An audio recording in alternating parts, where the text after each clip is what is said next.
Comment mieux réussir que la moyenne? Bienvenue dans cette nouvelle émission, c'est François. Une émission que je voulais faire depuis un petit moment, mais qui va reprendre une petite partie de ma présentation que j'ai faite lors de ma tournée au mois d'octobre. Donc c'est pour ça que j'ai pas pu la faire auparavant, j'ai pas voulu spoiler les personnes qui venaient aux événements. Donc je vais reprendre quelques notions de cette présentation qui était sous un format de 20-25 minutes lors de mes événements. Je vais focus sur vraiment 2-3 points bien spécifiques, tu vas le voir très très vite, et surtout je vais développer ce que je n'ai pas fait. Donc voilà, même si toi tu as été là pendant les soirées, les événements que j'ai créés au mois d'octobre, tu peux rester parce que je vais vraiment développer un petit peu plus que ce que j'ai fait. Donc au programme, c'est super simple.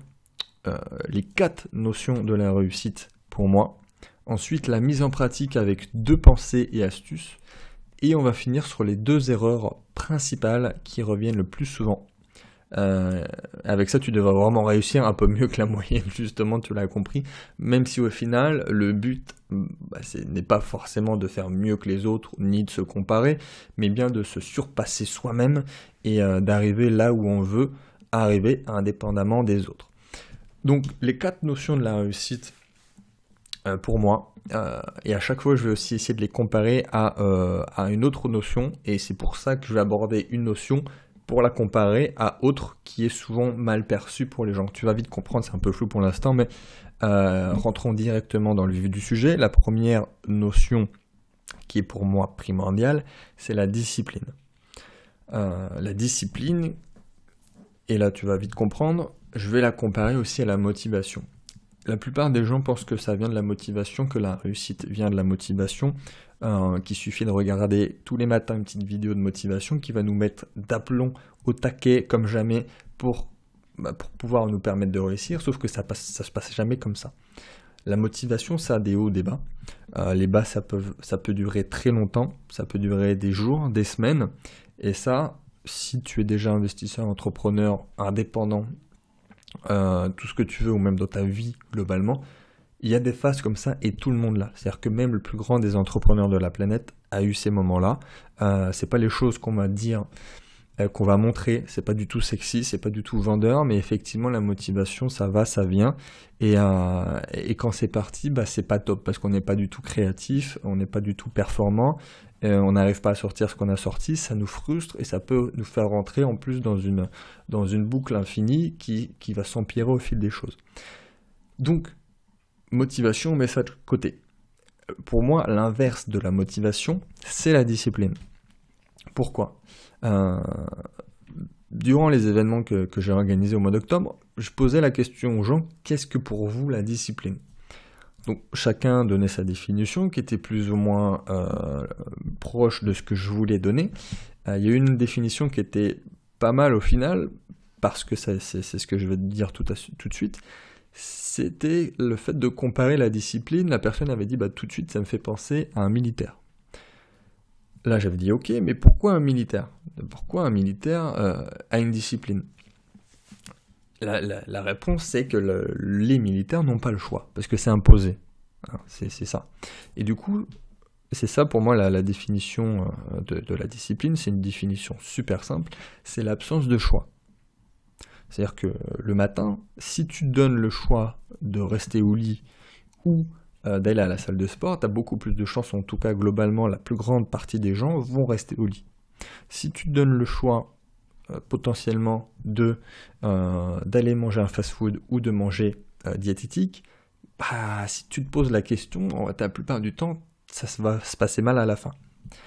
Donc c'est ça la discipline, c'est l'absence de choix. Si tu donnes pas le choix, tu fais des choses juste parce que tu dois les faire, que tu as vraiment un calendrier, un agenda militaire et que tu te poses pas la question, et que tu les fais tous les jours. Voilà, je t'apprends rien, c'est l'effet cumulé, mais le principe c'est ça, c'est la discipline, c'est à l'exact opposé de la motivation. Donc ça c'était la première notion. Deuxième notion, le travail. Ce que j'ai appelé dans ma présentation le hard work en bon américain, et j'avais mis une citation de Gary Vee, qui est donc un très grand entrepreneur américain, qui disait, en anglais évidemment, de manger de la merde pendant 2 ans pour ensuite manger du caviar le reste de votre vie. Et ça, pour moi, c'est super important. Donc, évidemment, le travail couplé à la patience. Mais, en gros, les gens vont se fourvoyer. Et pourquoi c'est le cas ? Parce qu'ils vont se trouver, en gros, des excuses plus ou moins vraies. Ils vont se trouver des excuses par rapport aux outils. J'ai pas les bons outils, j'ai pas la bonne technique, j'ai pas la bonne stratégie. Il me manque cette fameuse stratégie révolutionnaire, le secret, la solution miracle. Là aussi, tu le vois, le nombre de personnes qui achètent la nouvelle formation qui vient de sortir parce qu'ils pensent que ça va être la solution miracle qui va répondre à leurs problèmes. Sauf qu'on oublie l'essentiel, c'est le travail et la patience qui vient avec le travail. C'est-à-dire que forcément, si tu travailles 7 jours sur 7, 10 heures par jour, tu iras beaucoup plus loin que quelqu'un qui va travailler 5 jours par semaine et en travaillant 6-7 heures de façon inefficace. C'est mathématique, ça semble frapper au coin du bon sens, mais quand même, le nombre de fausses excuses où les gens vont te dire effectivement que c'est pas la bonne situation, pas le bon profil, en fait, ils oublient le principal, c'est de travailler bien, travailler efficacement et de travailler plus que la concurrence. Et voilà, donc le travail couplé à la première notion qui était la discipline, on commence à avoir quelque chose qui ressemble à ce qu'on veut atteindre, à avoir un objectif qui peut être atteint. Troisième notion, le fait de se former. Le fait de se former, alors sous toutes les formes, ça peut être se former en se créant un réseau, en ayant des mentors, des coachs, en faisant partie d'un groupe, en faisant partie d'un mastermind, en lisant des livres, en suivant des programmes, des formations. Mais même, et là c'est peut-être là où je voudrais peut-être insister, même quand on a commencé à bien réussir, on continue de se former en gros, c'est-à-dire que l'école de l'entrepreneur, c'est l'école de la vie, c'est l'école où effectivement on continue tout le temps, toujours d'apprendre. Sinon, c'est à ce moment-là que on commence à avoir des problèmes. Même quelqu'un qui a très bien réussi, s'il commence, il arrête de se former, il arrête d'apprendre, il y a un moment donné où la société ou ses concurrents, pour parler plus terre à terre, ils vont les rattraper. Là, pendant ma présentation, j'avais mis un petit slide, c'est facile à expliquer, où il y avait, c'était un graphique, il y avait 2 simulations sur 1 an. La première, c'était où on partait de 1 et on devenait 1% meilleur tous les jours pendant 1 an. L'autre simulation, toujours sur ce même graphique, c'était on régressait d'1% par jour pendant 1 an. Donc, effet cumulé, au bout d'1 an, sur la première, on passe de 1 à 37. Et le deuxième, donc la simulation, on régresse d'1% par jour, on passe de 1 à 0,03. Donc ça peut paraître pas grand-chose, mais toujours continuer à se former, d'aller voir les meilleurs, de se créer un réseau et d'apprendre et de lire. La quatrième notion, et ça va être un peu la suite de ce que je viens de dire, c'est le réseau, d'avoir des personnes au-dessus de soi, à son même niveau, et des personnes en dessous aussi, pour toujours dans cette idée de contribuer à un monde meilleur, d'avoir du partage et d'avoir un contact humain qui reste intéressant. Donc le réseau, et j'ai cette théorie que j'avais mis en avant aussi une fois par mail, c'est la théorie des 3 tiers. Idéalement, je vise à cet objectif de la théorie des 3 tiers, où je vais essayer de passer 1 tiers de mon temps avec des personnes au-dessus de moi, meilleures que moi, plus compétentes que moi, 1 tiers de mon temps avec des personnes à mon niveau, donc ça peut être des associés, des collaborateurs, mais aussi mes amis, ma famille, et 1 tiers de temps avec des personnes, entre guillemets, en dessous de moi, donc qui sont peut-être, qui veulent atteindre des objectifs que j'ai déjà atteints, des personnes qui viennent de se lancer, pour vraiment les aider, pour repartager mon savoir. Donc globalement, si on va peut-être passer d'abord, si on est vraiment débutant de chez débutant, plus de temps proportionnellement avec des personnes au-dessus de soi, et on va peut-être tendre, si ça te parle, si tu as la même vision que moi, vers cette notion, cette théorie des 3 tiers. Donc ça, c'était les 4 notions de la réussite, donc la discipline, le travail, se former en continu et le réseau. Maintenant, on va voir la mise en pratique, plus ou moins rapidement, pour faire très très court, avec 2 idées, 2 pensées, 2 astuces. La première, et là je pense que tu as déjà entendu cette notion, c'est la pensée 80-20. Donc c'est la loi de Pareto, c'est ce qui est le nom le plus connu. 20% des causes sont à l'origine de 80% des résultats. Donc de toujours avoir cette idée-là, cette pensée 80-20 dès qu'on fait quelque chose. C'est-à-dire que 20% des clients vont rapporter 80% du chiffre d'affaires. Donc on va se focaliser sur ces 20%-là pour essayer encore de creuser l'écart. Donc là, je pense que je ne vais pas apprendre grand-chose, en tout cas, du moins je l'espère, mais je vais développer un petit peu là-dessus. En science, on appelle ça la théorie du chaos. C'est un peu le nom du 80-20, mais impliqué à la science, et la théorie du chaos affirme qu'il existe un déséquilibre systématique et prévisible propre à toutes les choses sur la planète Terre, propre à toute vie terrestre, voire même universelle. Et donc le principe 80-20 ne fait que mettre en pratique par des chiffres, sous notre nez, le résultat de ces forces scientifiques, décrites par la loi de Pareto et expliquées dans la réalité par la théorie, par la loi du chaos. Donc le principe, je pense, est connu par une grande partie des gens, mais le savoir intellectuellement est une chose, mais en tenir compte dans sa réalité quotidienne, c'est vraiment autre chose, et ça change tout. Et là, voilà, on va peut-être commencer à se poser des questions, on va peut-être observer ce qu'on fait, c'est-à-dire que même si on le sait, on le fait peut-être pas. Donc on va observer, on va prendre du recul sur notre propre situation, on va regarder ce qu'on a mis en place, on va observer toutes les choses à l'état actuel, ce qu'on est en train de faire. Et on va se poser des questions comme est-ce que ton action que tu es en train de mettre en place va dans le sens du résultat escompté? Est-ce que ton action fait partie des 20% qui vont contribuer à 80% des résultats? Voilà, ça c'est la première chose, la première idée que je voulais développer, c'est de penser 80-20 systématiquement. Deuxième chose, le plan d'action à 90 jours. Là aussi, c'est une astuce, voilà, c'est un retour d'expérience, le plan d'action à 90 jours. Pourquoi le plan d'action à 90 jours?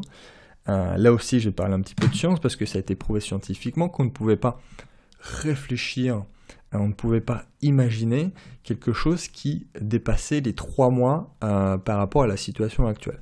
Donc, on part de ce postulat-là, sur le fait qu'on ne puisse pas imaginer notre propre situation dans 6 mois, dans 1 an, et évidemment bien au-delà.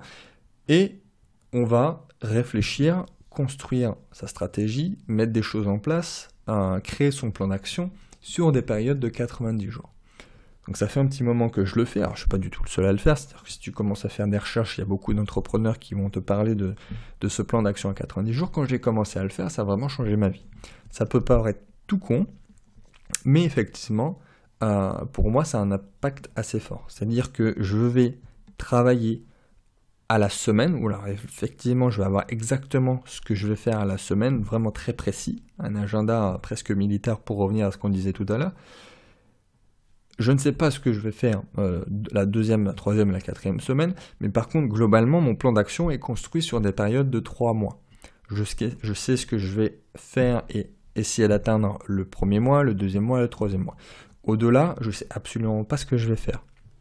C'est-à-dire que là, je suis en train d'enregistrer, je sais, on est en plein dans mon plan d'action sur ces semaines actuelles. Je ne sais pas du tout ce qui va devenir dans 2 mois, par exemple. Quand j'ai écrit mon livre, et je remercie d'ailleurs tous ceux qui ont acheté mon livre, puisque ça commence à faire beaucoup de monde, je l'ai écrit à peu près en 2 mois, c'est vraiment des écritures pures, je l'ai écrit en 6 semaines avec tout ce qui est à côté, la couverture, l'enregistrement, l'imprime, voilà, ça 2 mois, mais 3 mois avant d'avoir le livre entre les mains, je ne savais pas du tout que j'allais écrire un livre. C'est-à-dire que même pas j'envisageais, même pas je me disais peut-être que ça allait rentrer, non, je ne savais pas du tout que j'allais écrire un livre 3 mois avant de l'avoir écrit et de l'avoir dans les mains. Par contre, quand je me suis posé pour les 3 mois pour ce fameux 90 jours et construire ce plan d'action sur 90 jours, ça rentrait dans mon plan d'action, ça rentrait dans le fait que je devais l'avoir avant ma tournée du mois d'octobre, et donc j'avais cette deadline et je l'ai fait, et ensuite ça rentrait dans cette logique des semaines qui allaient suivre. Mais voilà, donc encore une fois, je ne savais pas que j'allais en écrire 3 mois avant d'avoir de l'écrire. Donc pensée 80-20 couplé à cette idée de plan d'action à 90 jours, essaye de mettre ça en place, tu m'en diras des nouvelles. Et même pour des gens qui n'ont pas encore un business bien établi, qui ne savent pas vraiment quoi faire, le plan d'action à 90 jours, ça permet aussi de tester. En toute logique, dans une année, il y a 4 phases de 90 jours, donc 4 fois 3 mois, et ça veut dire qu'on a 4 possiblement plans d'action qui peuvent être mis en place pendant une année. Donc, au lieu de se dire je vais me lancer dans un truc et je vais voir ensuite, si on se dit ça peut durer longtemps, ça peut durer 1, 2, 3, 4 ans et on est toujours au même point. Si on se dit je mets un plan d'action à 90 jours, je fais ça, je teste ça, je me lance dans ça, c'est quelque chose de nouveau. On fait un bilan à la fin. Et en fonction de ce bilan, si on a des résultats et ou si ça nous a plu ou pas, on continue, sinon on passe à autre chose. Et on ne fait pas autrement, c'est-à-dire que vraiment on ne va pas plus loin, et pareil, on n'abandonne pas avant, c'est-à-dire qu'on ne change pas en cours de chemin, au bout de 2 semaines, 3 semaines, on ne change pas. Et à l'inverse, au bout de 3 mois, c'est fini, enfin en tout cas, on se donne un bilan et on va voir si on continue. Donc c'est aussi très bien cette astuce du plan d'action à 90 jours pour les gens qui veulent se lancer. Donc ça, c'était mes 2 astuces, mes 2 idées qui font que, en mise en pratique, en tout cas pour moi, pour mon retour d'expérience, c'est quelque chose de ce qui n'a jamais été aussi puissant. Maintenant, on va conclure sur les 2 erreurs principales qui reviennent le plus souvent. Là, pareil, je reçois tellement de messages que je le vois et ça devient évident pour moi. On l'a rapidement abordé en quelque sorte par rapport aux 4 premières notions. La première, c'est cette idée de procrastination intelligente. Et je vais revenir un petit peu rapidement sur cette idée de théorie du chaos, qui est aussi connue sous le nom de l'effet papillon. Et l'effet papillon, c'est ça, c'est-à-dire que c'est une action qui amène à une autre action, qui amène à une autre action, et ainsi de suite. Et c'est pas par la pensée qu'on avance. En fait, c'est ça la procrastination intelligente pour la plupart des gens. C'est on va réfléchir, on va se dire qu'en faisant ça, ça va impacter et du coup, ça va donner telle chose qui va donner telle chose. Sauf que non, encore une fois, pas du tout. Alors évidemment, il faut avoir une vision globale de son plan d'action. Il faut avoir une vision sur 1 an, sur 5 ans, sur 10 ans. C'est pas du tout contradictoire avec le plan d'action à 90 jours. Il faut même visualiser son succès à moyen et à long terme. Mais concernant l'exécution, c'est ça, c'est l'effet papillon. C'est-à-dire qu'on fait d'abord un truc, on le fait bien, on fait une action qui en engendre une autre, et en fait, on optimise au fur et à mesure. C'est pas parce qu'on est en train d'imaginer, d'ailleurs on peut pas imaginer, et même si on l'a imaginé, on peut pas voir comment on va optimiser au fil du temps. Donc on fait quelque chose, on le fait bien, et si ça va pas comme on l'a prévu, on optimise au fur et à mesure. Et on tombe pas dans la procrastination intelligente. Deuxième erreur, on retrouve un peu la même idée, mais c'est peut-être même encore plus grave, c'est ce que j'appelle la théorie de l'iceberg du mentor, c'est de suite, on va vouloir être multi-compétences, on va vouloir tout maîtriser. Justement, comme son mentor, comme la personne qui nous aide, ou pas forcément comme la personne qui a réussi, on voit quelqu'un qui a l'impression que tout a réussi pour lui, et on se dit que comme lui, on va essayer de tout faire, de maîtriser tout ce qu'il maîtrise déjà. Sauf que pour cette personne, pour ce mentor, pour cette personne qui a réussi, elle n'a pas du tout eu ce chemin-là. C'est-à-dire qu'elle a fait quelque chose, elle l'a fait bien, elle l'a maîtrisé, elle a maîtrisé cette compétence, et une fois que ça a été fait, elle est passée à une autre compétence. Ça rejoint un peu ce que je disais tout à l'heure avec le plan d'action à 90 jours. Et ainsi de suite, on se retrouve après plusieurs années, après un bon début de carrière d'entrepreneur, à maîtriser plein de choses, et avoir cette impression d'avoir tout réussi. On ne parle pas d'échec, on ne parle pas de tout ce qu'il y a derrière, hein. Mais pour quelqu'un qui débute, ça peut être super dangereux, et ça je le vois très très très très souvent. On va essayer d'être multi-compétences comme quelqu'un qui a déjà réussi et qui a déjà 10 ans d'expérience d'entrepreneuriat. Donc on n'essaye pas de suite de vouloir tout maîtriser, de maîtriser un business en ligne, de maîtriser l'immobilier, de maîtriser le trading, de maîtriser je ne sais quoi encore, de maîtriser la vente, d'être bon à l'oral, d'être bon à l'écrit. C'est impossible. C'est impossible et surtout ça va mener à nulle part. Donc voilà, pas de procrastination intelligente, pas essayer d'être multi-compétences, et garde bien en tête donc le plan d'action à 90 jours mêlé à la pensée 80-20 avec ces 4 notions que sont la discipline, le travail, se former en continu et avoir un bon réseau. Donc j'espère que ça t'a aidé, que ça t'a vraiment aidé. Je vois trop de personnes qui se trouvent des fausses excuses ou qui ont peur de passer à l'action. Si tu veux travailler avec moi, je viens de structurer une offre d'accompagnement, de coaching, de consulting personnalisé, tu appelles ça comme tu veux. Tu peux retrouver ça dans la description. Et du coup, peut-être qu'on aura l'occasion de travailler ensemble et on se dit à très bientôt pour une prochaine émission.